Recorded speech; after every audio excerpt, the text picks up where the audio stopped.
Hello and welcome once again to Caversham Central.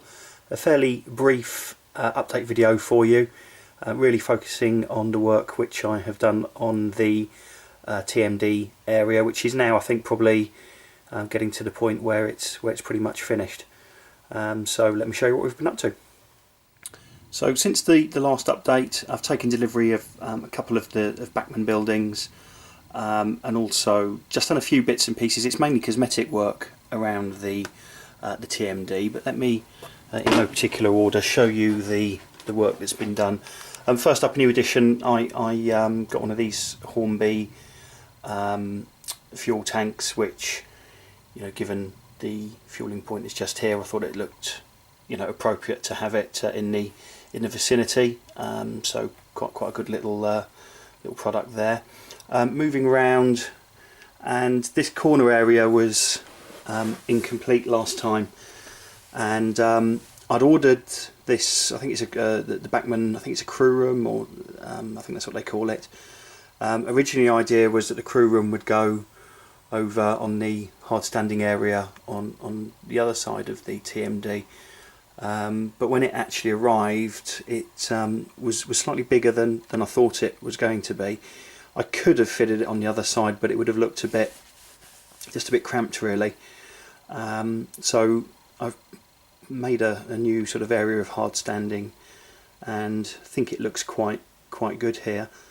And I'll probably stick some lights in and some sort of railings around it, just to, you know, separate it away from the main layout.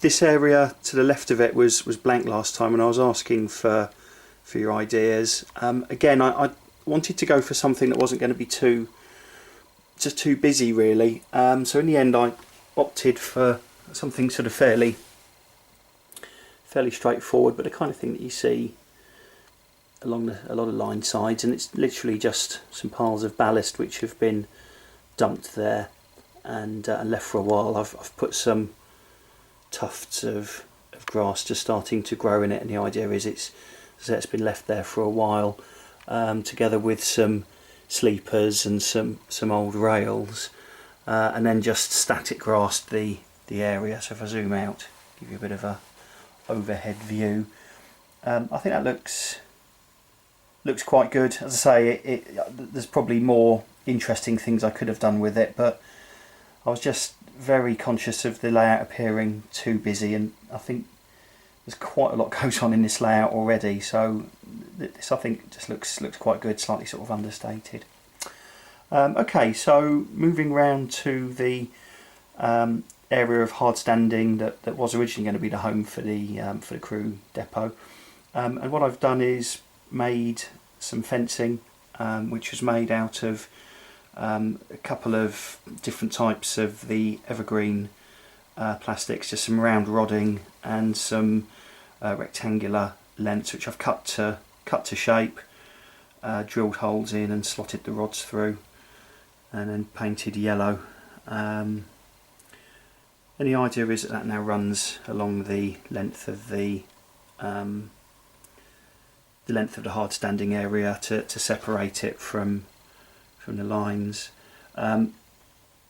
I've also just piled up some, as you can see, some sleepers and bags of ballast, and put a few vehicles and just bits and pieces of kind of line side, for want of a better phrase, junk along this wall. I think I'd like to stick a few other bits and pieces in here, just really small scenic items to you know, to give it a bit more, just a bit more realism really. So any suggestions would be good. I've also been attempting to make a brass locomotive inspection sort of gantry, which I bought from CR Signals. I've not, which is, the idea is it would go kind of here just outside the TMD. I've never made anything in brass before, and I have to say I found it really fiddly, and I've been struggling with it a little bit. So I may persevere with the CR, sorry, not CR Signals, it's 10 Commandments. I may persevere with the 10 Commandments model, or I believe there's a couple of other companies out there that make them, so I may try a different company and see if their offering is a bit easier to construct. So in terms of work on the layout, that really is about it. There's not a huge amount that I've done, and I think really, with the exception of just a few scenic additions, the TMD area is now completed. I may pop some more lights in here and there, but as I say, for the most part, I think it's pretty much done, which has taken me, I guess, about 6 months, I would have thought, and I've really enjoyed doing it. And I hope that I know from the comments on the videos that a lot of people think it looks very lifelike, which is great, and thank you for your comments. I think the big thing I've taken from this is that using the card to make the hard standing area is absolutely the best thing to do. In the past, I've tried using polyfiller and various other techniques, and it's been really messy, and the finished look hasn't been anywhere near up to the standard of what I think I've done here with the cards. And if I just zoom over the top, you can see as an aerial view. I think it looks really good. I have to say I'm quite pleased with how it looks. I feel as though my modelling skills have have developed as a result of doing this. So that's the work on the TMD. I also have a new addition to the fleet, which I will I'll show you right now. And here is the new addition. As you can see, it's a Bachmann Class 20, running number 20168. This is a limited edition. They produced 512 of these in conjunction with Model Zone. If my memory serves me, fairly soon before Model Zone went out of business. So this is number 424 of 512. I picked it up at the London Festival of Model Railways at Ali Pali, which was a couple of weekends ago. Really good show, actually, if you've not been to that. And I think this is probably one of the last ones available. I got it at a fairly good price, and decided to take the plunge. I've got a couple of other Class 20s, one in BR Blue and another more recent edition in GB Rail Freight livery. This one, I have to say, when I saw it in the sort of the press, it looked, I thought, a little bit garish.